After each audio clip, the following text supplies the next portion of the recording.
We're at the Halifax Regionals. We have Matthew. You got top 8 today with Scareclaw, pure Scareclaw. Let's go. Any shout you want to give? Yes, actually, to my friend Jason for letting me draw on Lockbird, which I did not draw the whole day, but the effort was there. And to my pal Aiden, and to you, Patrick, for helping me out so much with this. No problem, bro. I'm very, very proud of you. You went what? You went 4-1-1. And you played. You were in the top table at the last round. You guys will see that, by the way, in a later video. You played the first place winner, so.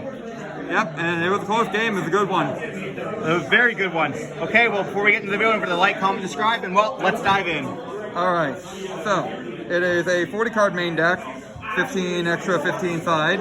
For monsters, we've got Visa Star Frost.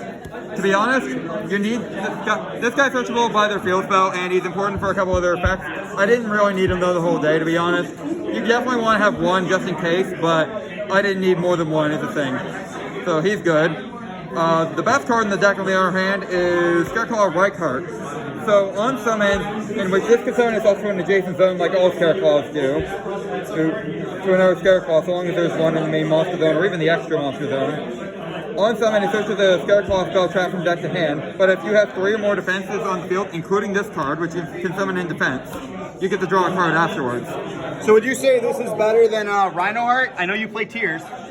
I wouldn't say it's better than Rhino Heart on its own. The thing is, this is a 1-card combo, but it's not the one I want to be a part of the 1-card combo to start it anyway, but it is part of it. They're very similar for what they do, though. I would say that they just have similar purposes overall. Sounds good. So then we've got the other monsters. We've got 3 Astra, 3, I might mispronounce this, Bellene, and 3 Acro. So all these monsters are level 3 Earth monsters, which is incredibly important with all the bestials going around. Despite the darks and lights that we are running, these Earths are so important, and you'll see why in a bit. They're all beasts as well. We've got a warrior, and we've got some beast warriors in the extra as well. So it is actually a problem because of that, because we're running so many different attributes and types and whatnot, that this deck doesn't really play against under any floodgate, sadly. But we can make our own, luckily. And all these monsters, they have the same effect as right cards to a special summon to an adjacent zone. And they all give the Link monster and the extra monster zone a new effect. This one gives it piercing. This one lets it attack a number of times equal to my Scareclaw monsters in defense with different names. So 4 attacks in total. And this one gives it 300 attack and gives it 300 attack per monster in defense on your side of the field. It's incredible how fast this deck can OTK as a result. And you can search these all pretty easily. Alright, so that's it for the main Scareclaw monsters. I would say that you can't cut any of them because every single one of these cards is a 1-card combo into your full setup. Now that being said, your full setup depends on your opening hand. If you don't have to search a certain spell we'll mention later, then you can search the trap to be able to actually set up properly. Otherwise, you're just kind of sitting in there, but sitting there can still be pretty good and you have great follow-up. We've also got honorary Scareclaw member, Parallel Exceed. I wasn't playing this for a couple weeks, and I tried it out yesterday, and it kicks so much butt. It's incredible. Just it's a Link 3 or it's a XYZ? It's a Link 3, Link 4, it's an Exceed 4, which is what I actually use it for. We play 3 Exceed monsters, and they all serve different purposes. But in my opinion, you need this to actually be able to beat tier in any capacity. Incredibly good, and it's a great extender. Would not go without it. Then we've got some bestials here. We've got 2 Magnamut, 2 Druisworm, and 1 Sarnier. These guys were interesting. So I didn't play tier at all today, actually. That's good to know. This deck does not actually have a typically great matchup like any deck, really. But that being said, these guys still managed to come up occasionally. They were excellent because you can banish your own monsters and still plus because you're not getting your like links out of the graveyard or anytime soon. So these guys are great at extending. They out monsters like with Druisworm, and the hand advantage off Magnamut is just really welcome. Yeah. And the fact that they're just bodies is incredibly important. You'll notice in this list I'm not playing Fenrir. That's because I don't own any copies, but if I had copies, I'd be running 3 of it. And as for the bestials, something I would change actually is I'm considering playing more of these now just because they're great extenders, and this deck's worst matchup is tier. So in order to prep for the tier matchup, I'm thinking I might up these ratios. Not sure how yet though. Makes sense to me. There is some room though, and I can mention that when we get to those cards. But overall, great cards. Can't go without them in this format. That's it for monsters. We've got spells now. We've got the one of Rhoda, searches your right card, which is full combo. So you've got 13 ways to get to full combo. You've got Scareclaw Decline. This card is important due to another card, Primeval Planet Ryphobia. And that card is incredibly good just because of the fact that it searches your monsters and pops cards. But the thing is, your Link monster can search it, so you don't want to draw into it. So, but the problem is it's so integral to your strategy, you need to run more than one. So, in order to solve the problem, we play this, Decline. We don't run 3, you'll find we run 2 actually, because this is basically the third copy. It adds a Ryphobia from either the field or the graveyard to the hand, and then if there's visits on the field, he books the card. I've never actually used that part. What's relevant is the fact that it can get you another search. And also, if this is in graveyard, you can banish it when you have 3 defense monsters to add any Scareclaw monster from grave back to hand. It's kind of good. I hadn't used that until near the end there, and it's really good because you can't get your traps back very easily. And there is a card in here that you would really like to get back. So it's a good card. Would not play more than 1 though, for sure. You need at least 2 field spell. Then we've got 3 Arrival. This is a Monster Reborn for Scareclaws and Visits. That card's insane. It's crazy. So first off, you'll notice this card doesn't actually have a once per turn on it. It's Revive effect, Justice Banish effect. And it's also Balinks in the graveyard for your Link monsters, which is incredible. But more importantly, this is just free extension, and it's also part of the 1-card combo. So your combo is literally to activate Arrival when you've got 2 monsters to get to your 3rd, and you get your 2nd monster, which is going to be a right card, searching this card. That gets you to your Link 3, and your Link 3 is your end board. And there's a protection in grave as well, and it's already really hard to out that monster, so it's pretty good. You need 3 at least as well because of the fact that you can be disrupted. This deck does not like disruption. Then we've got 2 Ryphobia. This card is incredible actually. It's not the best planet spell, but it's pretty good. So on activation, you search Scareclaw via Starfrost. It lowers attack and defense of all monsters your opponent controls by 100 per defense on the field, not just yours, your opponent's. That's important to keep in mind. And if there's 3 or more defense monsters on the field, both players' fields, you can target 1 card on the field and destroy it. You can only activate once per turn, but it's incredible. This card is part of your 1-card combo, it's part of your extension, it's just everything. It's good going first, second, like, overall just an amazing card. And the fact that you can search it off any Scareclaw monster basically is incredible. Yeah. Then we've got Call by the Grave. I did not draw this card, so I don't really know what to tell you about it. It's just a good card. I'm not sure if I keep it or not. I'm gonna really figure that out when I get to the Bestials, once I get some more on my hands. Meanwhile, we've got 2 Super Poly. I was playing this, and yesterday in testing, it came up a few times. It was pretty decent, but I will say that it wasn't amazing today. I didn't really use it outside of like testing, so you could definitely cut these, and you would get more room in the extra deck by doing so. So it's up to you really on that one. Then we've got 3 Droplets. This one was actually still really good. Droplets is an amazing card as always, and the fact that you can get rid of the field spell and your monsters, which don't do anything on your opponent's turn really, is incredibly important. If you put the field spell in graveyard, you can just get it back with Decline as well, which then you have Decline in graveyard to get you back the card, so it's basically free. This is also good for going second, because this is actually a going second deck, believe it or not. So it's good to break boards, although honestly, I find that a lot of the time it's not quite enough. So I'm considering swapping this in the main deck with Dark Ruler, which I will be siding actually, spoiler alert.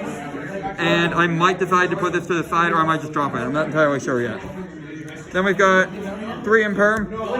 This card, great going second card as always, good going first, it's just a great card. And it wasn't actually doing too much until my last couple games, which were all against Sprite actually. My last 3 games were all Sprite players, and every single one of them got bodied by this card.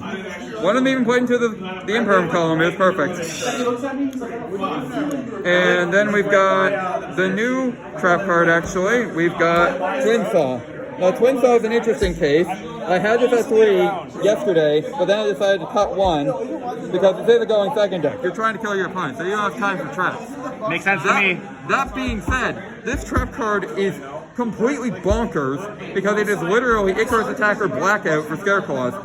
Reichardt can search it, and then you tribute any Scareclaw monster in order to target 2 cards on the field your opponent controls and destroy them. And what's also crazy is it has a graveyard effect, which you can use on the same turn.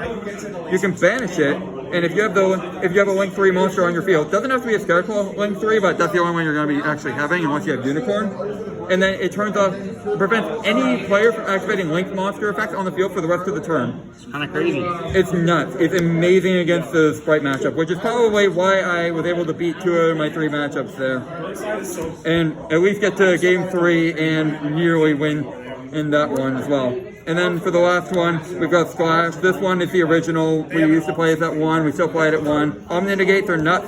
Sadly, it sends itself to grave as cost to use it, but you can get it back now with Decline, which is a new card as well. Both Decline and Twin Saw are actually from Darkwing Blast, at commons no less, so it's pretty good, and it does allow your monsters in defense to attack, but you're never going to resolve that. I've never used that once. Just the negates. That's it for the main deck, 40 cards. For the extra deck, we've got 3 Lightheart, fresh out of Power of the Elements.